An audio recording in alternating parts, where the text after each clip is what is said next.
At 8:30 on the morning of the 10th of September, 1944, a Swedish liner pulled away from a quay in Göteborg with 967 people aboard. 236 of them were American, and every one of those 236 was going home while the war was still on. 2.5 weeks earlier, that same liner had sailed the other way, out of New York, and she had German soldiers on her. Not escaped ones, not exchanged spies. Men the United States Army had counted, listed, and deliberately handed back to the enemy in the middle of a war it had not yet won. A prisoner is someone you are allowed to keep. These men were not prisoners. That sentence is the whole video, and it is not a figure of speech. It is a legal fact with a paper trail, and the paper trail runs from a treaty signed in 1929 through a letter the United States wrote to a Swiss diplomat in 1943 and out onto that ship. One thing before we start, because it matters later. Nobody wrote down what any of these German medical men thought about it. The lists of their names exist, but they were not printed, and I could not get to them. So there is no German voice in this story with a name on it, and I am not going to manufacture one for you. What there is instead is a stack of cables that went back and forth through a neutral capital, and those cables are unusually honest, including where they are not flattering. The rule comes first because the rule is stranger than the story. In July of 1929, in Geneva, the nations of the world signed 2 conventions on the same day. Almost everybody has heard of the second one. That is, the Prisoner of War Convention, the one about rations and mail and escape. The first one is the one nobody quotes. It is called the Convention for the Amelioration of the Condition of the Wounded and Sick of Armies in the Field, and in the American edition, it is Treaty Series number 847. Article 9 of that treaty describes a category of person. Personnel charged exclusively with the removal, the transportation, and the treatment of the wounded and sick, it says, and, skipping a clause about running the medical units, the chaplains attached to armies, doctors, orderlies, stretcher-bearers, priests. And then it says this: they shall be respected and protected under all circumstances. If they fall into the hands of the enemy, they shall not be treated as prisoners of war. That last clause is doing all the work. Not treated as prisoners of war at all. And then Article 12 does something a treaty almost never does. It takes away the captor's choice. The persons described in Articles 9, 10, and 11, it reads, may not be detained after they have fallen into the power of the adversary. They shall be sent back to the belligerent to whose service they are attached as soon as a way is open for their return and military exigencies permit. May not be detained. You catch a man, you are holding his papers in your hand, and the treaty your own government ratified says you do not get to keep him. There is a clause in the middle of that sentence I skipped, and it is the hinge of everything that follows. The full line is, unless there is an agreement to the contrary, they shall be sent back. 8 words. Unless there is an agreement to the contrary, which means 2 governments who are currently trying to kill each other are allowed to sit down through a third party and write themselves an exception. You would expect that exception to be the loophole, the place where a country quietly decides that actually it needs those doctors and the war is long, and who is going to check? So look at what the exception actually said, and look at who proposed it. On the 6th of August, 1943, the United States government sent a note to the Swiss minister in Washington. Switzerland was the protecting power, the neutral go-between that carried mail between Washington and Berlin when there was no other line open. And in that note, the United States wrote a sentence that I think is one of the strangest sentences of the war. The government of the United States would be agreeable to defining surplus protected personnel as including all in excess of 2 medical doctors, 6 enlisted sanitary personnel, 1 dentist, and 1 chaplain per 1,000 prisoners. That is the captor setting the ceiling, not Germany demanding it, not the Red Cross imposing it. Berlin's own reply calls it the British and American proposal, so America was not doing this alone. But it was the side holding the prisoners, and it put a number on how many of the enemy's healers it was allowed to keep, and everything above that number it agreed to give back. 2 doctors, 6 orderlies, 1 dentist, 1 chaplain. 10 men for every 1,000 prisoners. 10 out of 1,000, and the rest go home. Germany answered 5 weeks later, on the 11th of September, and the answer is worth hearing in its own words. It is likewise agreeable, Berlin said, in accordance with the British and American proposal, to increase to 10 per 1,000 prisoners the number of such protected personnel which may be retained. In accordance with the British and American proposal, Berlin is agreeing to a limit, the other side wrote. Now, a rule is only a rule if somebody runs it, so here is the machine. The Prisoner of War Convention, the other one signed that same day in 1929, sets up a body called a Mixed Medical Commission. Article 69 tells you exactly what it is made of, and this is the part people get wrong, including one museum I read while researching this. These commissions shall be composed of 3 members, the treaty says, 2 of them belonging to a neutral country and 1 appointed by the detaining power. 1 of the physicians of the neutral country shall preside. And then, decisions of these commissions shall be by majority. 3 doctors, 2 of them from a country not in the fight, a neutral one in the chair. Majority rules, which means the doctor appointed by the army that is holding you can be outvoted 2 to 1 by 2 foreigners on the question of whether you are too broken to be kept. That is easy to oversell, so let me hold it down. The neutral doctors were not commanding the United States Army, but on the specific question of whether a particular man went home, the captor's own physician was 1 vote out of 3, and he could lose. Stop here with me for a second because I need you to move. For the rest of this video, stop standing where you have been standing. Every one of these videos, you watch America from the outside, from over here with me. This time I want you to stand somewhere else. Stand in a barracks in Tennessee, in a German uniform with a Red Cross armband on the sleeve, and understand that the argument going on over your head, in another language, through a neutral embassy, is an argument about whether the country holding you is allowed to hold you at all. That is the only vantage point from which the rest of this makes sense. It is not a story about mercy. It is a story about a limit, seen from underneath. And if that is the kind of thing you would rather watch than another list of battles, subscribe, and the next one of these shows up on its own. Article 70 goes 1 step further, and it is the step that surprised me most. The Commission does not only examine the men the camp doctor puts in front of it, it is required to examine prisoners who make such a request directly of the camp physician. A German soldier in an American camp could put his own hand up. That commission was not a theory. It had been working inside the United States since the 20th of November 1943.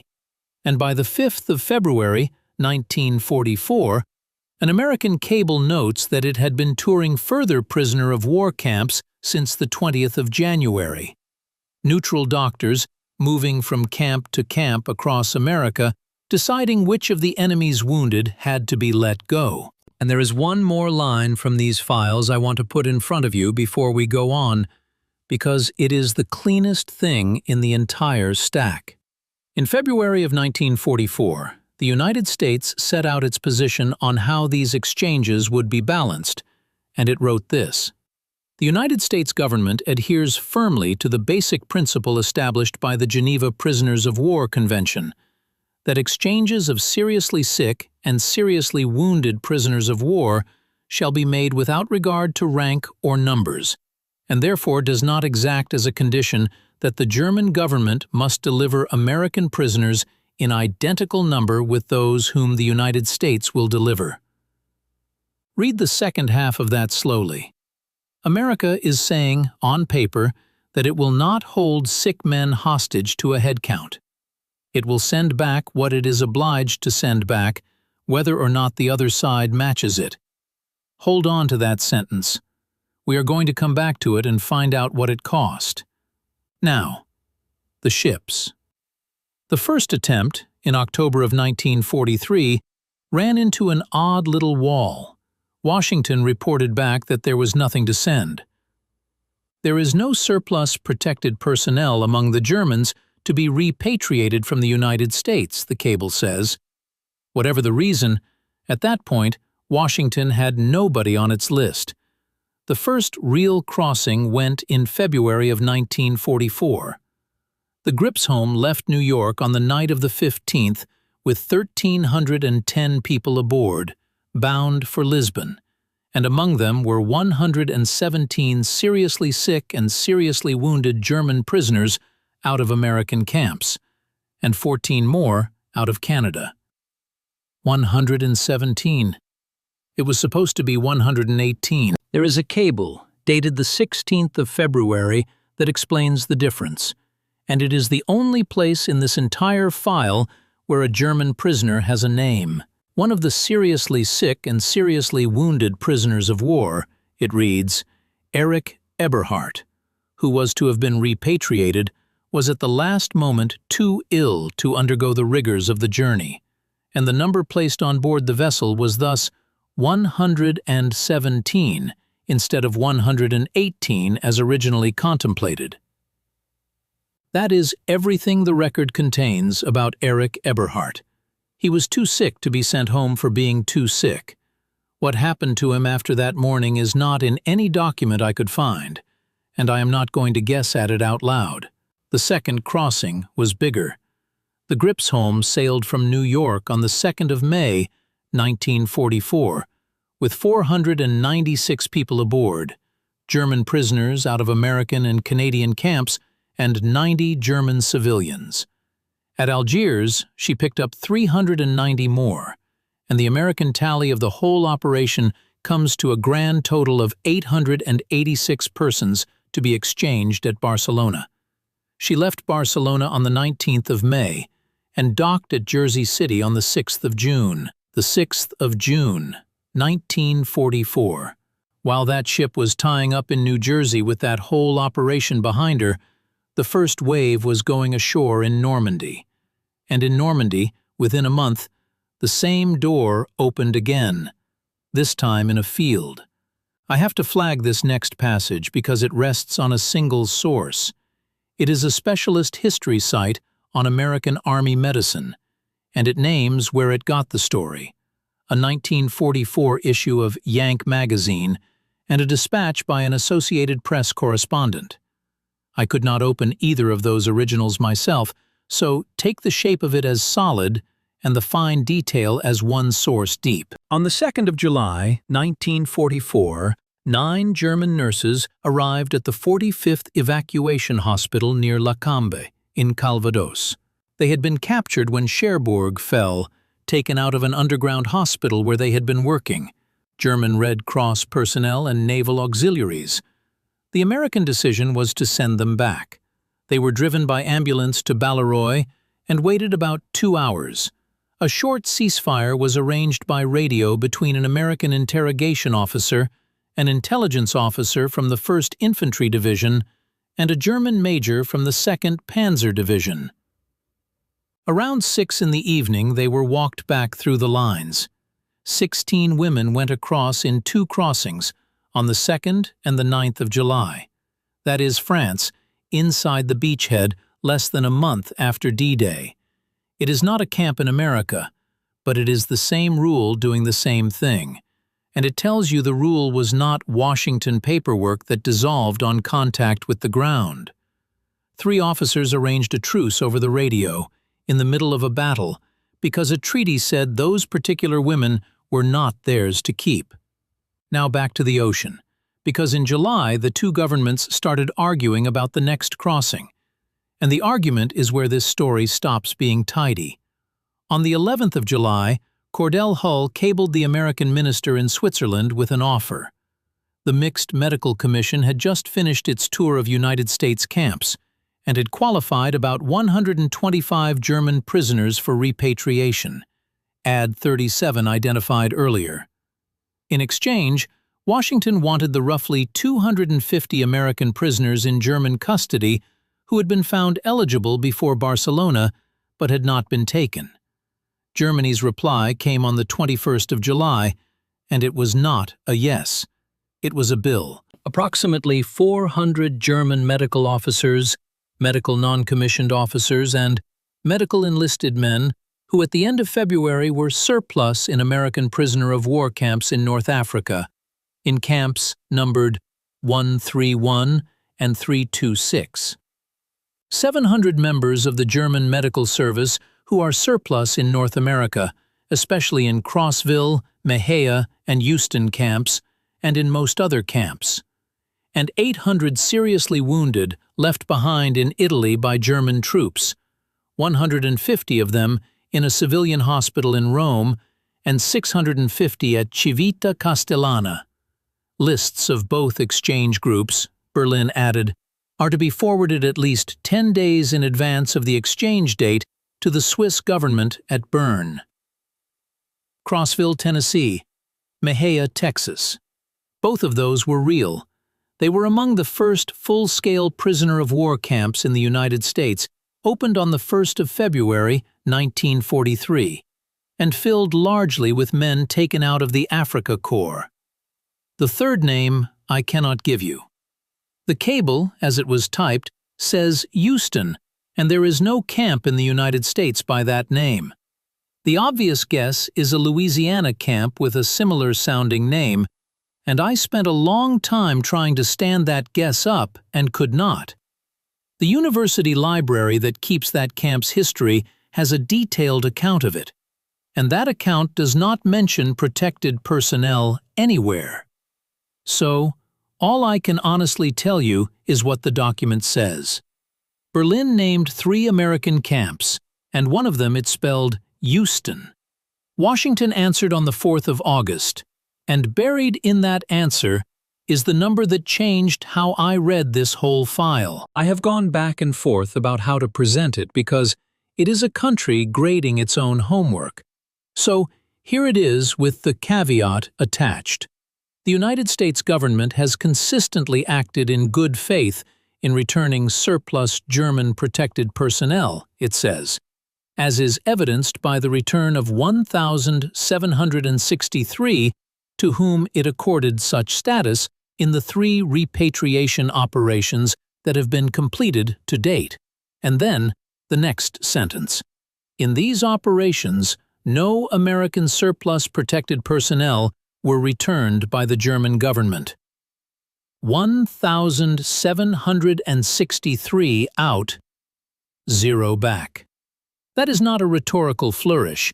It is an American diplomat writing a number into a cable that was never meant to be read by an audience, and it means the door I have been describing to you had, for 3 operations running, only ever opened in one direction. America was a year into honoring a limit it had helped write, against a government that had not returned a single one of its medical men in the other direction, and America was about to load another 100 of them onto a ship. Now, why had America not already counted these men? The answer is in the same cable, and it is the most bureaucratic sentence in this story. Article 21 of that 1929 convention requires protected personnel to be identifiable by an armband issued and stamped by military authority and by an identity document, and it specifies that identification documents must be uniform and of the same type in each army. which meant that to sort a German medic from a German infantryman, the American Army needed to know what a genuine German medical identity document looked like.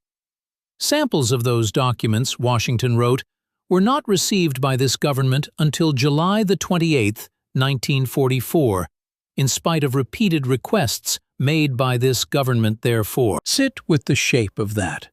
For a year, America is asking Berlin to send it the paperwork it needs in order to give Berlin its doctors back. And the paperwork arrives 1 week after Berlin sends a cable complaining that America is not giving its doctors back. The date and the port were fixed on the 4th of August. The 8th of September as the exchange date, the port of Göteborg, the ship, the Gripsholm, and one hard constraint, that it will be necessary for the exchange ship to sail from New York not later than August the 24th. She sailed on the 23rd. And this is the place where I stop being able to tell you a clean story. On the 22nd of August, 1 day before that ship left New York, Berlin sent an angry cable. The American government, it said, now intends to repatriate only 100 German medical personnel on the exchange vessel Gripsholm instead of 1,100. 100 instead of 1,100. Berlin had asked for 1,100 men and was getting 9% of them. Washington's answer had two halves, and only one of them is comfortable. The first half is that the 100 had been put aboard, in its own words, as an earnest of its good faith, before the survey was even finished. The second half is a matter of arithmetic, and it is grim. No additional space could have been available on the Gripsholm in any case, the Americans wrote, because the large number of litter and mental cases who were being embarked unavoidably reduced the total numbers which could be safely and humanely transported. Litter cases. Men who could not sit up. The reason there was no room for more of Germany's doctors on that ship is that the ship was full of Germany's most broken soldiers, lying down. So the crossing happened, and then, 3 months later, America finished counting. And the count is the part of this story that nobody expects. On the 4th of December, 1944, Washington reported the result of the survey Berlin had been demanding all year. The survey of German protected personnel conducted by the United States government has revealed a deficiency in medical and dental officers and chaplains in the custody of the United States government, but a surplus of approximately 3,500 enlisted protected personnel, all of whom are held in Europe and North Africa. A deficiency. The cupboard Berlin was pointing at was understocked, not over. Berlin had demanded 700 medical men out of Crossville and Mexia and the camps of North America. America counted, under a formula America itself had written, and found that on that side of the ocean it was not over the limit at all. It was under it. There were fewer German doctors, dentists, and chaplains inside the United States than the agreement entitled it to keep. The 3,500 surplus men were real, but they were enlisted orderlies, and every one of them was in Europe or North Africa, nowhere near Tennessee. I have sat with that for a while, and I want to be careful not to turn it into a moral victory. It is not. It does not prove Berlin was lying. Counting men in a war is slow, and the numbers moved. But it does mean that the loudest accusation of the whole correspondence, the one that named American towns, turned out to be pointed at a shortage. And then the last twist, which is the one I would put in front of anybody who thinks this rule was naive. On the 8th of September 1944, the very day of the Göteborg exchange, Berlin issued a press statement. It ran the next day in the Völkischer Beobachter, issue number 253. Through the assignment of necessary skilled women employees, it read, several 10,000 soldiers in the medical service of the armed forces who are strong enough for combat duty will be released for the front. The Nazi Party newspaper announced, in public, on the day of the exchange, that men freed from medical duty were going into the line. Article 74 of the Prisoner of War Convention is one sentence long. No repatriated person may be utilized in active military service. Now, what would you do? The obvious move, the move that every instinct says is correct, is to stop, close the door, say that the other side has shown you exactly what it does with your good faith, and there will be no more ships. America did not stop. It clipped a condition on instead. It demanded a guarantee from the German government, and on top of that, a written parole from each individual man being returned, signed by him, that he would not take up combat duty. And in the same document, having just watched Berlin announce in public that men freed from medical duty were going into the line, the United States addressed the 93 American surplus-protected personnel that Germany admitted it was holding. It asked for them back, and then it wrote this.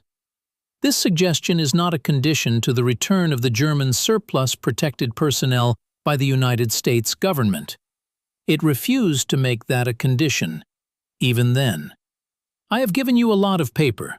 Let me give you the man. His name was Gilbert Blackwell, and he flew an A-36, a dive bomber version of the Mustang, with the 86th Fighter Bomber Group in the Mediterranean. On the 2nd of February 1944, on a mission against enemy installations, he was shot down near Cassino. The crash gave him a brain injury, took his sight, and fractured his ankle.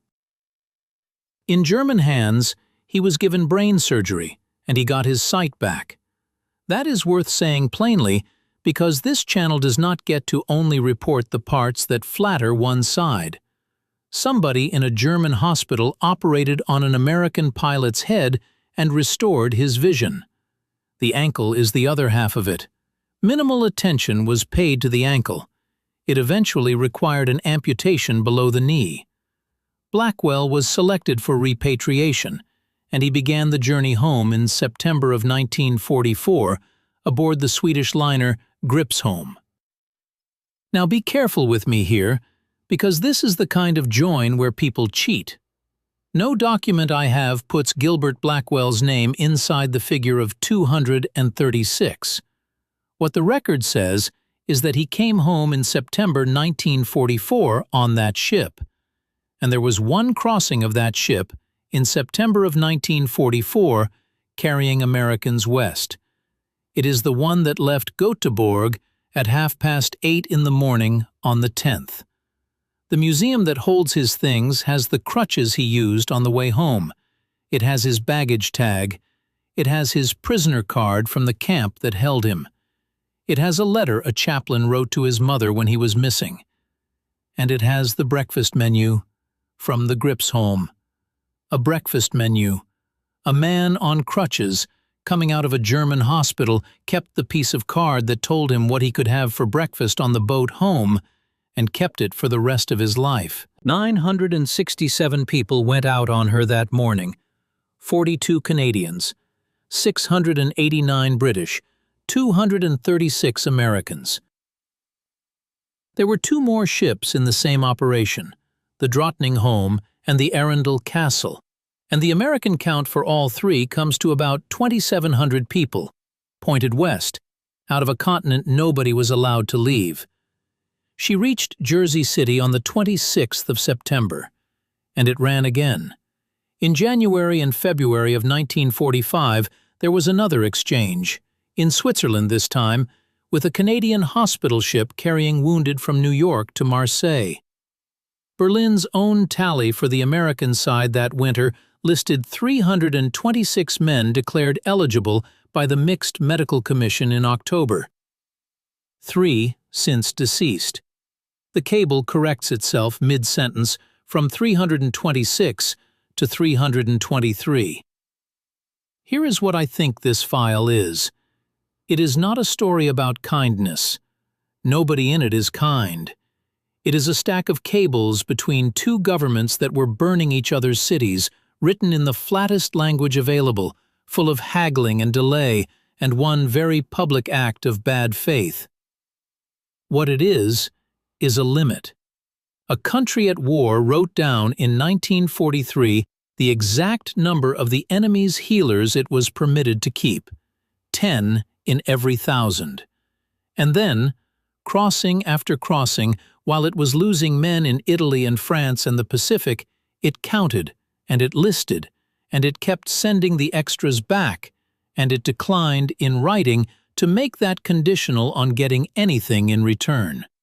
The war had one door that opened both ways, and the reason the door existed is that somebody, in peacetime, 14 years earlier, had written a sentence that took the choice away. A prisoner is someone you are allowed to keep.